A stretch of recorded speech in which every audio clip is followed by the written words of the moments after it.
The evening started just like any other at Central City Hospital. The sun was setting, painting the sky in shades of orange and purple as a nurse practitioner finished her 12-hour shift in the emergency room. She had spent the day helping patients, from a kid with a broken arm to an elderly man struggling to breathe. Her feet were tired, but her heart was full knowing she'd made a difference in people's lives. She gathered her things from her locker, said goodbye to her work friends, and stepped out into the cool evening air. The familiar smell of coffee from the cafe across the street mixed with the fresh autumn breeze. She'd walked this route home hundreds of times before, past the small bookstore where she sometimes stopped to browse, beyond the neighborhood deli where the owner always waved hello, and through the quiet residential streets lined with old maple trees. Her mind wandered to simple things as she walked. She thought about what leftovers she had in the fridge for dinner, whether she remembered to water her plants that morning, and how nice it would be to finally sit down and rest. The streetlights were just starting to flicker on, creating pools of warm light on the sidewalk. A few cars drove past, their headlights sweeping across the buildings, while some people were walking their dogs or heading home from work just like her. She pulled her light jacket closer as the evening got cooler. The hospital wasn't far from her apartment. That's why she always chose to walk instead of driving or taking the bus. Plus, these quiet walks helped her unwind after the busy, sometimes intense hours spent helping patients. Today had been especially challenging with the ER being short-staffed, but they'd managed to work together and get through it. As she walked, she noticed little things that made her smile. A child's chalk drawing on the sidewalk, Halloween decorations starting to appear in windows, and the leaves beginning to turn golden on the trees. She was looking forward to the weekend, planning to catch up with her mom over the phone and maybe meet some friends for coffee at their favorite local spot. The neighborhood was peaceful at this hour, caught in that gentle time between day and night when everything seems to slow down. A few neighbors were out on their porches, and she exchanged friendly nods with familiar faces. The sound of her comfortable work shoes tapping against the concrete mixed with distant traffic and the occasional dog bark. She passed by the community center where she sometimes volunteered on weekends, teaching basic health classes to local kids. The lights were still on inside, and she could hear the muffled sounds of an evening basketball game. This was her community, a place where she'd built a life over the past 15 years, where she knew the shortcuts and the best places to grab a quick breakfast, where she felt at home. As she turned onto her usual route through the park, something felt different. The park was usually quiet this time of evening, with just a few people taking shortcuts home or jogging along the paths. But tonight, the peaceful atmosphere she'd grown used to seemed somehow changed. The shadows between the trees looked deeper, and the familiar path felt less welcoming than usual. She quickened her pace slightly, more out of instinct than fear. After all, this was her neighborhood, her daily route, her normal routine. She'd handled countless emergencies at work, stayed calm under pressure, and knew how to trust her gut feelings. But something about this evening was about to turn her ordinary walk home into something very different. The crickets were just starting their evening song, and somewhere in the distance, a car horn honked. She adjusted her bag on her shoulder, containing her scrubs for tomorrow's shift and the half-eaten lunch she'd never had time to finish. As she walked past the old oak tree that marked the halfway point of her journey home, she heard footsteps behind her, footsteps that would change everything about this routine evening. She didn't know it yet, but in the next few minutes, her normal walk home would become the beginning of a story that would shake their community to its core. A story that would remind everyone that the most powerful changes often start in the most unexpected moments, on the most ordinary of days. The footsteps behind her grew louder, and before she could react, a stern voice called out, "Police! Stop right there!" She turned around, surprised to see two officers approaching quickly, their faces tight with what looked like suspicion. Her heart started beating faster, but she remained calm, knowing she had nothing to hide. "Is something wrong?" she asked, her voice steady despite her growing unease. The taller officer stepped forward, his hand resting on his belt. "We've had reports of a robbery in the area," he said, his tone harsh. "The suspect matches your description." The nurse practitioner blinked in confusion. She was still wearing her hospital scrubs and carrying her work bag. "There must be some mistake," she said, reaching slowly for her hospital ID badge. "I'm a nurse practitioner at Central City Hospital. I just finished my shift and I'm heading home. But as she moved her hand toward her badge, the second officer suddenly tensed up, his hand moving to his weapon. "Keep your hands where we can see them," he shouted, much louder than necessary in the quiet evening air. The situation was spinning out of control faster than she could process. Other people walking nearby started to slow down, watching with concerned expressions.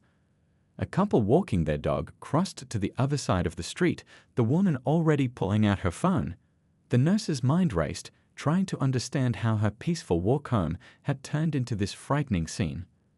"I'm just trying to show you my ID," she explained calmly, using the same soothing voice she used with scared patients in the ER. But something in her professional tone seemed to anger the officers even more. The taller one stepped closer, his face now just inches from hers. "Are you telling us how to do our job?" he demanded, his voice carrying a threat that made her stomach turn. She noticed their body cameras were off, no little blue lights showing they were recording. This detail sent a chill down her spine, but she kept her composure. Years of handling crisis situations in the ER had taught her how to stay level-headed under pressure. "No, sir," she replied carefully. "I just want to show you my hospital ID to clear up this misunderstanding." The evening had grown darker, and the streetlights cast harsh shadows across everyone's faces. More people had gathered at a distance, watching silently. A city bus drove past, slowing down as the driver took in the scene. The nurse could see passengers pressing their faces against the windows, some already holding up their phones. "Turn around and put your hands against the wall," the second officer ordered, pulling out his taser. The weapon's red targeting light danced across her scrubs as her mind raced through her options. She was caught between her instinct to protect herself and her understanding that any sudden movement might make things worse. "Please," she said, her voice still calm but carrying an edge of fear now. "I've worked at the hospital for 15 years. You can call my supervisor. I'm just trying to get home." But her words seemed to float away in the evening air, having no effect on the officer's aggressive stance. The taller officer moved to grab her arm, his grip unnecessarily tight. She could feel the eyes of everyone watching, the couple across the street still recording, the teenager who'd stopped his bike at the corner, the elderly man standing frozen in his front yard with his garden hose still running. Time seemed to slow down as she realized this moment would change everything. Not just for her, but for everyone watching, for the community, for all the people who walked these streets thinking they were safe. The red dot from the taser trembled on her chest as the second officer's finger tensed on the trigger. The evening air was filled with the sound of distant traffic, the hum of streetlights, and the collective held breath of the gathering crowd. What happened next would be captured by dozens of phones, shared thousands of times, and become a moment that would force their city to confront some uncomfortable truths about power, justice, and what it really means to protect and serve. The nurse took a deep breath, her mind clear despite the chaos around her. She knew that whatever happened in the next few moments would ripple out far beyond this street corner, beyond this evening, beyond anything these officers might have expected when they decided to stop a woman walking home from work. Up in a second-floor bedroom overlooking the street, a high school student was supposed to be finishing his homework. Instead, he stood frozen at his window, his phone gripped tightly in his hands. He'd been working on a video project for his media class when the shouting started outside. Now his camera was recording something far more important than his homework assignment. His hands shook slightly as he tried to keep the phone steady, making sure to capture everything clearly. The young filmmaker had always dreamed of making movies that mattered, that could change how people saw the world. But he never imagined he'd be filming something like this right outside his bedroom window. The streetlight directly across from his window lit up the scene like a spotlight on a stage. Through his phone's screen, he could see everything perfectly. The nurse still in her blue scrubs, the two officers with their weapons drawn, and the growing crowd of witnesses. His heart was pounding so hard he worried it might shake the camera. Years of watching documentary films had taught him what was important to capture. He made sure to get clear shots of the officers' faces, their badge numbers, and most importantly, their turned-off body cameras. When one officer grabbed the nurse's arm, he zoomed in to show how unnecessarily rough the handling was. Every detail could be important later. His mom was downstairs making dinner, calling up every few minutes to remind him about his homework. Just a few more minutes, he kept answering, his voice tense with concentration. How could he explain what was happening? That he was watching and recording something that felt like it would be in tomorrow's news. The young filmmaker had always been quiet, preferring to observe life through his camera lens rather than jump into the middle of things. But now he felt like he was part of something bigger, even from behind his window. His photography teacher had always said that sometimes the most powerful thing you can do is simply witness and document the truth. Down on the street, more phones were coming out as people realized what was happening. But he knew his angle from above was capturing things the others couldn't see. The way the officers kept looking around nervously. How the nurse's hospital ID badge caught the light when she tried to show it. The exact moment when things started to go wrong. He'd uploaded videos before, funny clips of his cat, short films for school projects, moments from family parties. But this was different. This video could affect people's lives. It could change things. His hands steadied as he realized the importance of what he was doing. This wasn't just filming, this was being a witness to history. Through his camera, he watched as the tension in the scene below reached a breaking point.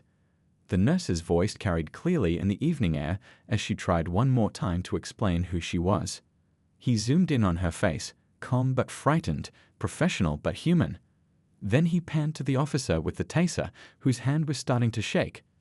The crowd below had grown larger, their murmurs getting louder.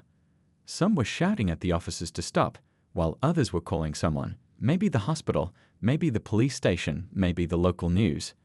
The young filmmaker kept recording, knowing that every second mattered. His window had always been his favorite spot for filming the neighborhood, the way the light changed throughout the day, how people moved along the sidewalks, the rhythm of city life. But now it had become something else. A witness stand, a documentary position, a place where truth could be captured and shared. As he watched through his screen, he could feel the weight of responsibility settling on his shoulders. This wasn't just about getting likes or views. This was about showing people what really happened on this ordinary street on this ordinary evening. This was about making sure the truth couldn't be denied or twisted later. His phone's storage warning popped up. He was running out of space. Quickly, he started uploading the footage to his cloud storage, making sure nothing would be lost. Whatever happened next, there would be a record. There would be proof. There would be truth. The scene below was about to reach its climax, and his battery was at 20%. But he kept filming, steady now, focused. Sometimes the most important moments in history aren't captured in official records or news cameras. Sometimes they're captured by ordinary people who happen to be in the right place at the right time, with the courage to keep watching and recording when it would be easier to look away. The video spread like wildfire through the city. By midnight, it had already been shared thousands of times. People who normally scrolled past news stories found themselves stopping, watching, and sharing. The young filmmaker's steady footage from above told a story that couldn't be ignored. A healthcare worker, still in her scrubs, being confronted by police on her way home from saving lives. The hospital's emergency room staff saw the video during their break. They recognized their colleague immediately. The same person who had stayed late countless times to help with difficult cases, who always remembered everyone's coffee orders during long nights, who had taught so many new nurses the ropes. Within an hour, they had organized a group chat and started planning. That could have been any of us, one nurse wrote in the hospital's private message group. We walk that same route every day. Others chimed in with their own stories, their own fears, their own determination to do something. By morning, the hospital's staff had mobilized in a way usually reserved for major emergencies. The local coffee shop owner, who had served the nurse her morning coffee for years, put up a sign in his window. We stand with our healthcare heroes. Other businesses along the street followed suit. The bookstore where she often browsed displayed books about civil rights and justice in their front window.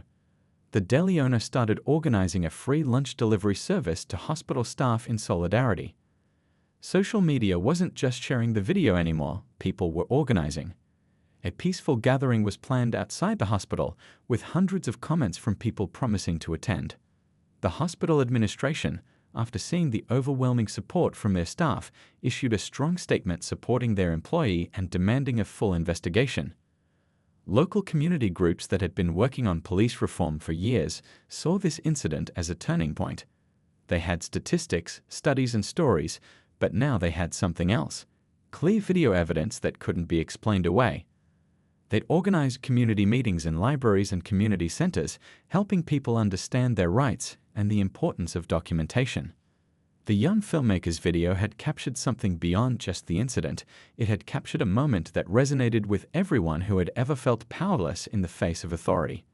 People who watched it saw themselves, their friends, their family members. They saw someone who could have been their nurse, their neighbor, their colleague. At the hospital, more stories started emerging. Other healthcare workers began sharing their experiences of being profiled or stopped on their way to or from work. The break room became a place where people shared not just coffee and complaints about long shifts, but their hopes for change and their plans for action. The city's other hospitals joined in solidarity. Doctors, nurses, and medical staff from across the city changed their social media profile pictures to blue scrubs in support. The message was clear: an attack on one healthcare worker was an attack on all of them. They were tired of being celebrated as heroes during the day and treated with suspicion at night. Local news stations picked up the story, but they found themselves playing catch-up to social media. The community wasn't just watching the news anymore. They were making it, sharing it, living it. Every interview with a witness, every statement from officials, every new development was instantly shared and discussed across platforms. The teenager who lived above the sandwich shop started a blog documenting the community's response. The owner of the gym across from the hospital offered their space for community meetings. The local art gallery displayed photographs of healthcare workers walking to and from their shifts, putting faces to the people who kept the city healthy. What made this movement different was its organic growth. There were no big organizations leading the charge at first, just ordinary people who saw something wrong and decided to act.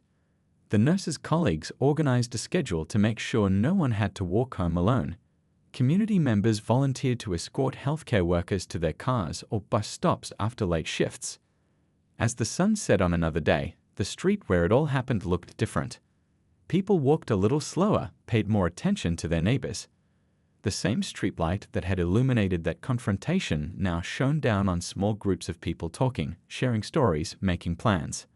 The sidewalk where the nurse had stood had become a place where people left flowers, thank you notes, and promises of support. The community had woken up, and they weren't just angry. They were organized, determined, and united. This wasn't just about one incident anymore. It was about the kind of community they wanted to be, the kind of city they wanted to live in, and the changes they knew were long overdue. The Internal Affairs Office was busier than usual that morning. Phones kept ringing, emails flooded in, and people moved with an urgency that suggested this case was different from others. The investigator assigned to the case sat at her desk, surrounded by files, her coffee getting cold as she pieced together a troubling pattern. The video of the nurse's confrontation had opened a door that couldn't be closed. As she dug deeper into the officer's history, more stories began to surface. Each one followed a similar pattern: routine stops that escalated quickly, body cameras conveniently turned off, and incidents that somehow never made it into official reports. "Look at this," she said to her colleague, pointing at her computer screen. 3 similar incidents in the same neighborhood over the past 6 months, all involving people walking home from work at night, all with the same officers.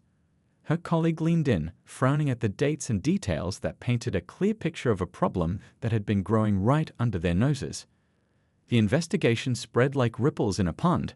Each interview led to another story. Each file pointed to another incident. Hospital staff came forward with their own experiences. A delivery driver shared dashcam footage from previous weeks.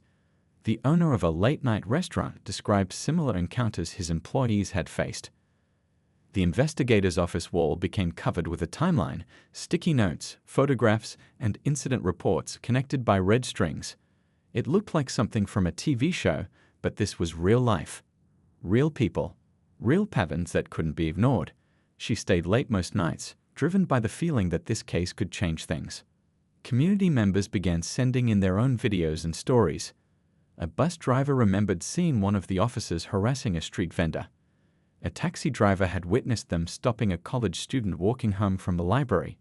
Each story added another piece to the puzzle, revealing a picture that grew clearer and more troubling with each passing day. The most striking pattern wasn't just the incidents themselves, it was the silence that had surrounded them. People had been afraid to come forward, worried about retaliation or believing nothing would change. But now, with the nurse's video spreading across social media and the community rallying together, that silence was breaking. In the police department's records room, more discrepancies emerged. Reports that had been filed but never processed. Complaints that had been dismissed without investigation. Body camera footage from other incidents that had mysteriously disappeared from the system. The investigator's notes grew longer, her evidence folder thicker. The two officers' supervisors were called in for questioning. Their answers revealed a culture of looking the other way, of accepting explanations without question, of prioritizing protecting their own over protecting the public. Each interview peeled back another layer of a system that had failed the community it was meant to serve. Local journalists started doing their own digging. They found similar patterns in other precincts, other neighborhoods. The nurses' incident wasn't just about two officers anymore, it was about a whole system that needed change. The investigator shared what she legally could with reporters, knowing that public awareness was crucial for real reform. The investigation reached beyond just the incidents. It looked at training procedures, supervision protocols, complaint processes. How had these officers been allowed to continue this behavior? Why had warning signs been ignored? What systemic changes were needed to prevent this from happening again? Community oversight groups started attending police commission meetings in record numbers. They'd brought documentation, statistics, and personal stories. The investigators' findings became ammunition for those fighting for reform, proof that the problems were real and needed addressing. The nurse's hospital ID badge sat on the investigator's desk, a reminder of what had started all this. A dedicated healthcare worker, walking home from saving lives, had faced violence from those sworn to protect and serve. That simple fact drove the investigation forward, kept the investigator working late into the night. As weeks passed, the investigation file grew thick with evidence. Text messages between officers, GPS data from patrol cars, witness statements that corroborated each other. The truth was emerging, not in dramatic revelations, but in the patient, methodical work of connecting dots and following leads. The investigation wasn't just about punishing two officers anymore. It had become about understanding how things had gone wrong, about preventing future incidents, about rebuilding trust between the police and the community they served. Each new piece of evidence pointed not just to what had happened, but to what needed to change. The courthouse steps were crowded that morning. Hospital workers in scrubs stood shoulder to shoulder with community members. The young filmmaker who captured the video was there too, standing quietly with his parents. News vans lined the street, their cameras focused on the entrance where history was about to be made. Inside the courtroom, the nurse sat tall, her hands folded calmly in her lap. She'd spent countless hours preparing for this day, working with lawyers who had taken her case the moment they saw the video. The evidence was overwhelming. The teenager's footage, witness statements, the internal affairs investigation findings, and dozens of similar incidents that had finally come to light. The judge's chambers had been flooded with letters from the community, stories from other healthcare workers who'd faced similar situations, messages from patients whose lives the nurse had touched. Even former police officers wrote in, saying it was time for change. Each letter represented a voice that refused to be silent anymore. The legal proceedings weren't just about that one night anymore. They had evolved into something bigger, a case that would set precedents for police accountability across the country. The lawyers had built a solid argument showing patterns of behavior, systemic issues, and the urgent need for reform. In the gallery, the hospital administrator who had immediately supported his employee sat next to community leaders. They had all seen how one person's courage, backed by undeniable evidence and community support, could shake an entire system. The administrator remembered how quickly his staff had rallied together, how they turned their break room discussions into action plans. The young filmmaker's video played in the courtroom, its clarity making it impossible to deny what had happened. The steady footage showed everything. The nurse's calm attempts to identify herself, the officer's aggressive escalation, the turned-off body cameras. In the hushed courtroom, the impact of those recorded moments was even stronger. Expert witnesses took the stand one after another. They spoke about proper police procedures, about the importance of de-escalation, about how this incident reflected broader issues in law enforcement. Their testimony built a compelling case for why this moment needed to lead to real change. The Internal Affairs investigator presented her findings, her detailed work laying bare the patterns of misconduct that had been ignored for too long. Her evidence showed how this wasn't just about two officers losing their temper, it was about a system that had allowed such behavior to continue unchecked. Outside the courthouse, peaceful protesters held signs supporting the nurse and calling for police reform. Local businesses brought coffee and snacks to the crowds. The community that had come together in the wake of the incident was still united, still determined to see justice done. The officer's testimony was telling. Their explanations seemed hollow in the face of such clear evidence. When questioned about their body cameras being off, about their escalation of a routine stop, about their history of similar incidents, they had no convincing answers. The truth was finally having its day in court. The nurse's own testimony was powerful in its simplicity. She spoke about her years of service at the hospital, about the oath she took to help others, about the fear she felt that night. But she also spoke about hope that her case would help protect others, would lead to meaningful changes in how law enforcement interacted with the community. Technology played a crucial role in the proceedings. Besides the video, there were cell phone records, GPS data from police vehicles, and security camera footage from nearby businesses. Each piece of digital evidence added another layer of truth to the story, making it impossible to dismiss or explain away. The judge listened carefully to all the evidence, taking notes and asking pointed questions. This case wasn't just about determining guilt or innocence, it was about setting standards for police conduct, about establishing consequences for abuse of power, about reinforcing the importance of accountability. As the trial progressed, its impact spread beyond the courthouse. Police departments in other cities started reviewing their own policies. Community oversight boards gained more support and authority. The case became a reference point for discussions about police reform across the country. The nurse's story had started a movement, but it was the community's response that turned it into a catalyst for change. Every person in that courtroom, from the judge to the spectators, knew they were part of something historic, a moment when justice wasn't just an ideal, but a reality being shaped by ordinary people standing up for what was right. 1 year later, the city had changed in ways both big and small. The nurse's story hadn't faded away like so many news cycles before it. Instead, it had grown roots, sprouted changes, and blossomed into real transformation. Walking through the streets where it all happened, you could feel the difference in the air. The hospital where it all began had become a model for worker safety programs. Every employee now had access to safe transportation options after late shifts. The break room where staff had first organized their response had become a permanent meeting space for their newly formed advocacy group. Pictures on the wall showed their journey from that first night to the changes they'd helped create. The young filmmaker's video had inspired a new generation of citizen journalists. Local high schools now offered classes on digital citizenship and responsible documentation. Students learned not just how to record important moments, but how to use their footage to create positive change. The teenager himself had started a youth program teaching others how to use technology for social justice. Police reform wasn't just a slogan anymore, it was reality. Every officer's body camera now had triple redundancy systems that couldn't be turned off during interactions with the public. The department had completely revamped its training program, focusing on de-escalation and community engagement.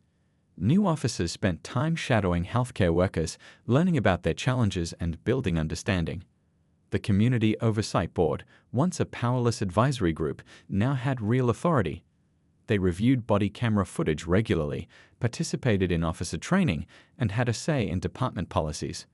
The board included people from all walks of life: healthcare workers, teachers, small business owners, and youth representatives.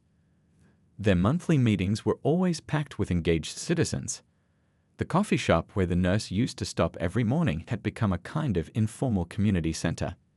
Its walls displayed photographs documenting the community's journey of change. People would point to the pictures, telling newcomers about how one incident had awakened an entire city. The owner had started a program offering free coffee to night shift workers heading home. The internal affairs investigator who had uncovered the pattern of misconduct now taught at the police academy. Her course on accountability and community trust was mandatory for all new officers. She used the case as a teaching tool, showing how small abuses of power could grow when left unchecked, and how transparency and accountability made everyone safer. Local businesses had formed a safety network. They kept their lights on during shift changes at the hospital, offered their spaces as safe havens, and maintained security cameras that helped protect everyone on the streets. The deli owner who had organized lunch deliveries during the protests now ran a program connecting local businesses with community safety initiatives. The courthouse steps where supporters had gathered during the trial had become a symbol of community power. Regular gatherings were held there to discuss neighborhood issues and celebrate progress. The plaza had been renamed Community Justice Square, and a small plaque told the story of how one person's experience had led to lasting change. The nurse herself had turned her experience into a force for good. She started a non-profit organization supporting healthcare workers who faced similar situations. The organization provided legal support, counseling, and advocacy for workers across the country. Their motto, "From Trauma to Transformation," inspired others to speak up and seek justice. Technology had played a crucial role in maintaining transparency. A new app, inspired by the incident, helped people safely document and report police interactions. The police department's own website now featured a public dashboard showing body camera compliance rates, complaint resolutions, and community feedback scores. Everything was out in the open, building trust through transparency. The ripple effects spread far beyond the city limits. Other communities started adopting their model of police reform and community engagement. The case was studied in law schools, police academies, and civil rights programs across the country. What had started as one frightening encounter on a quiet street had become a blueprint for positive change. The young people of the community carried the lesson forward. They grew up understanding that positive change was possible, that speaking up mattered, that documenting truth could transform systems. School projects often focused on community involvement and social justice, inspired by the story that had changed their city. Even the physical space had transformed. The street where the confrontation happened now had better lighting, emergency call boxes, and community art installations. The park nearby hosted regular community events, bringing together police officers, healthcare workers, and residents in positive interactions. What had once been a place of fear had become a symbol of unity and progress. Looking back, people often said that the most remarkable thing wasn't just the changes in laws and policies, it was how the community had come together and stayed together. They had learned that real change wasn't a single moment or victory, but an ongoing commitment to building a better, safer, more just community for everyone.